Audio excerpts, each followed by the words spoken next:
So guys welcome back to another video of one punch man. ఈ వీడియోలో మనం మాట్లాడబోతున్నాం వన్ పంచ్ మ్యాన్ 175 చాప్టర్ గురించి. ఈ చాప్టర్ యొక్క కవర్ ప్యానల్ కూడా మీరు చూసుకోవచ్చు, మన ఫుబ్బుకి ఉంది. ఇంకా కింద చూసుకుంటే దీని యొక్క టైటిల్ విజిటర్ అని ఉంది. ఈ చాప్టర్ అయితే కొంచెం ఖతర్నాక్ గానే ఉండిద్ది. సో ఇంకేం నేర్చుకున్న లేటెస్ట్ వీడియో కానీ అందుకన్నా ముందు మేము మా ఛానల్ ఇప్పుడు సబ్స్క్రైబ్ చేసుకోకపోతే బ్రో తొందరగా వెళ్ళి సబ్స్క్రైబ్ చేసేయండి. ఒకవేళ ఆల్రెడీ సబ్స్క్రైబ్ చేస్తుంటే గైస్ అది గాతో ఇంకేం నేర్చుకున్న లేటెస్ట్ వీడియో. ఈ చాప్టర్ స్టార్ట్ అయ్యింది మన సైతామా యొక్క కొత్త అపార్ట్మెంట్ నుంచి. ఇంకెవరైనా తెలియపోతే సైతామా యొక్క పాత అపార్ట్మెంట్ డిస్ట్రాయ్ అయిపోయింది అనమాట. తనైతే అప్పుడు బయటకు వస్తాడు. కింద చూసుకుంటే మన స్పమ్ ఉంటాడు. అది చూసి మన సైతమ్మ చెప్తాడు, అదేంటి నువ్వు ఇప్పటి వరకు ఇక్కడే ఉన్నావా, ఇక్కడ నుంచి వెళ్ళలేదా అని చెప్పి తను అంటాడు. అప్పుడు స్పమ్ చెప్తాడు, లేదు బాస్ నేను కూడా ఇక్కడే ఉన్నాను, అసలు మీరు ఏ పని ఇచ్చినా నేను చేస్తాను, మీకోసం నేను ఎంత యూస్ఫుల్ గా అయినా మారుతాను, ప్లీజ్ బాస్ మీతోనే నన్ను ఉండనివ్వండి అని చెప్పి తను అంటూ ఉంటాడు. బ్రో సైతామాకైతే బాస్ ట్రీట్మెంట్ దొరికింది ఇక్కడ. అసలు అప్పుడే సైతామాకి ఒకేసారి ఒక వండర్ఫుల్ ఐడియా అయితే వచ్చింది. మీ అందరికి తెలిసిందే మన సైతామా యొక్క రూమ్ లో కొంతమంది అతిథులు వచ్చారు. ఇది మనం ప్రీవియస్ చాప్టర్ లో చూసాం. ఇక్కడ మన సైతామా వాళ్ళ దగ్గరికి వెళ్తాడు. ఇంకా చెప్తాడు, మీరు నాతో ఫైటింగ్ చేస్తానన్నారు కదా, దానికి నేను ఒప్పుకుంటున్నారు, కానీ షరత్ ఏంటంటే ఎవరైతే ఓడిపోతారో ఈ డాగ్ ని వాళ్ళే పెంచుకోవాలని చెప్పి తను అంటాడు. అసలు ఆ మాట వినంగానే లోపల ఉన్న హీరోస్ అయితే బయటికి వస్తారు. ఇంకా వాళ్ళు బ్లాక్ స్పమ్ ని పట్టేసుకుంటారు. వాళ్ళు చెప్తారు, అదేంటి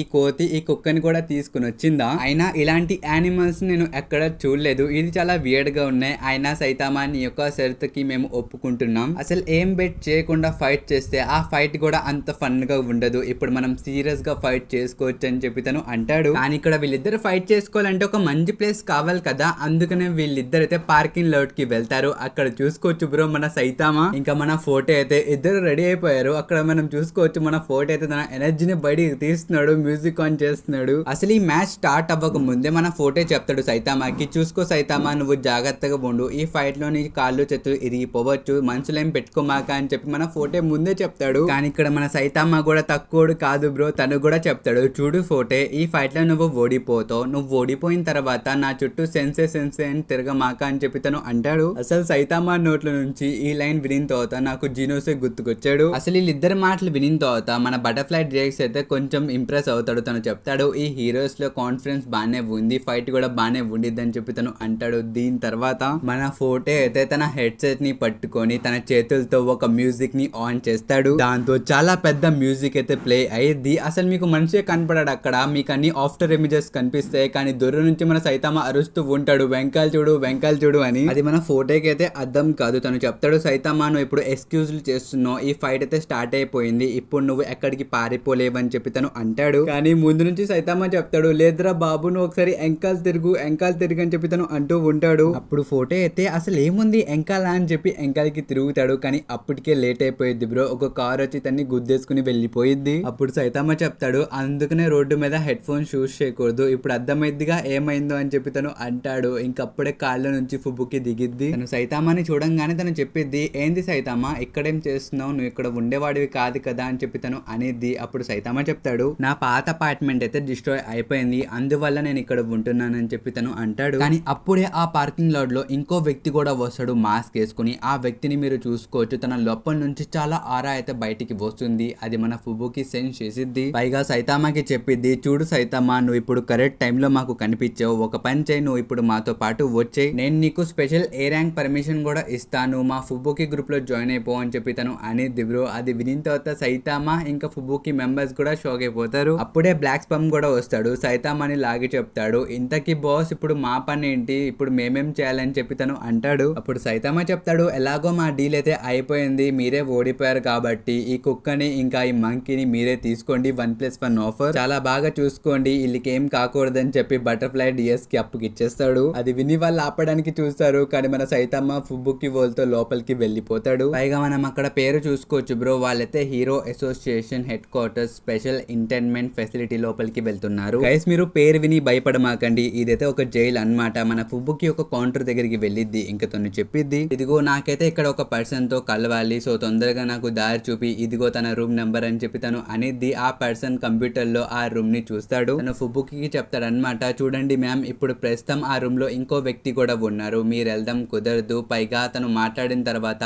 ఆ ఖైదీని వేరే చోటికి షిఫ్ట్ చేస్తున్నారు, అందుకనే మీరైతే తను ఇప్పుడు కలవలేరు మ్యామ్ అని చెప్పి తను అంటాడు. ఆ మాట విని తర్వాత ఫుబుకి చాలా కోపం వచ్చింది. తను చెప్పేది, ఇదైతే చాలా ఇంపార్టెంట్, నువ్వు అడ్డులే, నేనే లోపలికి వెళ్తానని చెప్పి తను అనిద్ది. ఇక దీని తర్వాత సీన్ షిఫ్ట్ చేసి మనకి లోపలికి తీసుకెళ్తారు. అక్కడ కొంతమంది ఉంటారు. చూస్తారు ఒక గాడ్ కూడా ఒక డోర్ ని ఓపెన్ చేస్తూ ఉంటాడు. ఇంకా తను చెప్తాడు, సార్ ఇప్పుడైతే మొత్తం మన కంట్రోల్లోనే ఉంది, మనమైతే తన్ని ఒక మత్తు మంది ఇచ్చి పడుకోబెట్టాం, దాని వల్ల మనకైతే ఎక్కువ ఇబ్బంది ఉండదని చెప్పి తను అంటాడు. దీని తర్వాత మనం చూసుకోవచ్చు బ్రో ఆ రూమ్ లో మన సైకోస్ అయితే ఉండిద్ది. అప్పుడే గైస్ మనం ఆ మాస్క్ వేసుకున్న వ్యక్తిని కూడా చూసుకోవచ్చు. తను చెప్తాడు, మన సర్వేలెన్స్ ప్రకారం ఈ అమ్మాయి అయితే తాత్సుమాకితో ఈక్వల్ గా ఫైట్ చేసింది, పైగా ఈ అమ్మాయి అయితే నాకు చాలా ఇంపార్టెంట్, తిన దగ్గర స్పెషల్ పవర్స్ కూడా ఉన్నాయి, నాకు తెలిసి తిన యొక్క మ్యూటేషన్ కూడా అయిపోయి ఉండిద్ది, ఇలాంటి ఒక అమ్మాయిని మాకు ఇస్తున్నారు, మేము చాలా రుణపడి ఉంటామని చెప్పి తను అంటాడు. పక్కనైతే ఆ అసోసియేషన్ మెంబర్ కూడా ఉంటాడు. తను చెప్తాడు, ఏం పర్వాలేదు, అయినా మాకు ఇప్పుడు అంత డొనేషన్ ఏమీ రావట్లేదు, పైగా మీరైతే మాకు చాలా అమౌంట్ ఇచ్చి హెల్ప్ కూడా చేశారు, అందువల్లే ఈ అమ్మాయిని మీరు తీసుకెళ్లిపోండి, మీరైతే ఏం భయపడమాకండి, తిను ఇప్పుడు ఒక హ్యూమన్ కాదు, తిన్ని మోన్స్టర్ అని చెప్పి ఈ అమ్మాయి యొక్క హ్యూమన్ రైట్స్ ని మేము తీసేసుకున్నాం. అది విని ఆ మాస్క్ వేసుకున్న వ్యక్తి చెప్తాడు, మేమైతే సుగుయోమి మెంబర్స్, మేము ఈ అమ్మాయి మీద చాలా ఎక్స్పెరిమెంట్స్ చేస్తాం, దాంతో మాకు చాలా విషయాలు తెలిసే అవకాశం ఉంది, మేము సైన్స్ లో ఇంకొక అడుగు ముందుకేస్తామని చెప్పి తను అంటాడు. గైస్ ఎవరికైనా అర్థం కాకపోతే నేను సింపుల్ గా చెప్తా వినండి. ఈ మాస్క్ వేసుకున్న వ్యక్తి ఉన్నాడు కదా, తిను సుగుయోమి టీమ్ మెంబర్ అన్నమాట. ఒక రకంగా వీళ్ళది ఒక ఆర్గనైజేషన్, వీళ్ళైతే ప్రస్తుతం మన సైకోస్ మీద ఎక్స్పెరిమెంట్స్ చేద్దాం అనుకుంటున్నారు, అందువల్లే ఇప్పుడు ఇక్కడికి వచ్చారు. పైగా మన హీరో అసోసియేషన్ కూడా మన సైకోస్ ని అమ్మేస్తుంది, ఎందుకంటే మన హీరో అసోసియేషన్ కి అంత ఫండింగ్ రావట్లేదు, పైగా వాళ్ళైతే చాలా ఎక్కువ అమౌంట్ ఇచ్చారు, మన సైకోస్ తో వాళ్ళకైతే అంత ఉపయోగం లేదు కాబట్టి వాళ్ళకి అమ్మేస్తున్నారు. గైస్ మీ అందరికి చెప్పాలంటే నాకు ఇలాంటి సీన్స్ చూసినప్పుడు నాకైతే ఒకటే అనిపించింది, మన గోరో ఈజ్ రైట్ బ్రో, తను హీరో వైపు కూడా కాదు విలన్స్ వైపు కూడా కాదు. So back to the chapter. ఇక్కడ మన సైకోస్ అయితే మెల్లిగా తన కళ్ళు తెరిచిద్ది, కళ్ళు తెరవంగానే తనైతే ఆ మాస్క్ ఆయన చూసిద్ది, చూడంగానే తనకైతే అర్థమైపోయింది అది ఎవరో. ఇంకా వెంటనే తన పవర్స్ ని కూడా రిలీజ్ చేసిద్ది బ్రో, ఈ ప్యానల్ లో మనం చూసుకోవచ్చు. కానీ గైస్ ఆ మాస్క్ వేసుకున్న వ్యక్తి సైకోస్ యొక్క అటాక్ ని ఆపేస్తాడు, పైగా మన సైకోస్ ని మళ్ళీ అన్కాన్షియస్ చేసేస్తాడు. ఇంకా తను చెప్తాడు అనమాట, నువ్వైతే భయపడమాక, నీ బ్రెయిన్ కి డ్యామేజ్ చేయను, ఎందుకంటే అక్కడే కదా నీ థర్డ్ ఐ ఉందని చెప్పి తను అంటాడు. ఇంకెవరికైనా తెలియకపోతే మన సైకోస్ దగ్గర థర్డ్ ఐ ఉందన్నమాట, దాంతో తను ఫ్యూచర్ లో ఏం జరిగిద్దో ముందే చూడగలదు, ఇదే తన యొక్క స్పెషల్ గిఫ్ట్. కానీ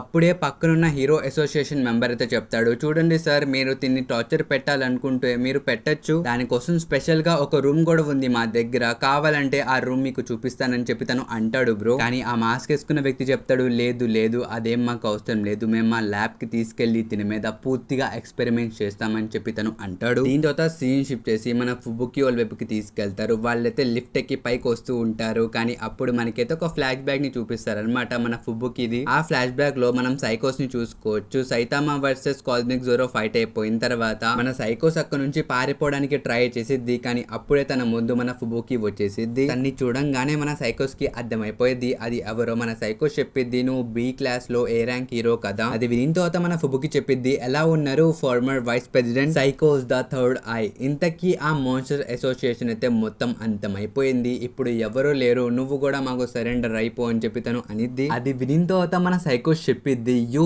బిచ్, నువ్వు ఎప్పుడు నా దారిలోనే వస్తూ ఉంటావు, నాకు ఇప్పుడు కూడా గుర్తుంది, నేను 17 ఏజ్ లో ఉన్నప్పుడు నీకన్నా స్పీడ్ గా నా పవర్స్ అయితే పెరుగుతున్నాయి, అది నువ్వు తట్టుకోలేకపోయావు, అందుకు నేను నా పవర్స్ ని సీల్ చేస్తావని చెప్పి తను అనిద్ది బ్రో. దీని తర్వాత మనం ఇంకో ఫ్లాష్ బ్యాక్ లోకి వెళ్తాం. అక్కడ మనం చూసుకోవచ్చు మన సైకోస్ ని ఫుబుకి కిస్ చేసింది అనమాట ఒక చెట్టు కింద. ఇంకంతే బ్రో, మీరు ఇంకెక్కువ ఎక్స్పెక్ట్ చేయమాకండి, ఈ ఫ్లాష్ బ్యాక్ ఇంతటితో అయిపోయింది. ఇక్కడ మనం సైకోస్ ని చూసుకోవచ్చు. తను చెప్పిద్ది, ఫుబుకి ఇప్పుడు నేను అందరిని దాటి హైయెస్ట్ పొజిషన్ లో వెళ్దామని అనుకుంటున్నాను, కానీ నువ్వు ఆపడానికి మళ్ళీ వచ్చేసావు. అది విని మన ఫుబుకి చెప్పిద్ది, అవును యు ఆర్ రైట్, ఫస్ట్ నేను నా గురించి ఆలోచించేదాన్ని, కానీ మన పాస్ట్ లో నువ్వే కదా చెప్పింది society for super natural exterminate humans plan ని నువ్వే కదా సజెస్ట్ చేసింది. ఆ ప్లాన్ విని తర్వాత మిగతా వాళ్ళు ఏం చెప్పారు తెలుసా, ఆ సైకోస్ కి ఏమైంది, తన బ్రెయిన్ చిప్ దొప్పిందా అని చెప్పి చాలా మంది నిన్ను తిట్టారు, కానీ నేను మాత్రం ఒకటే అనుకున్నా, నా సిస్టర్ ని దాటి తనకన్నా ముందుకి వెళ్తా, తనకన్నా హైయెస్ట్ పొజిషన్ లోకి వెళ్తానని చెప్పి నేను అనుకున్నా, కానీ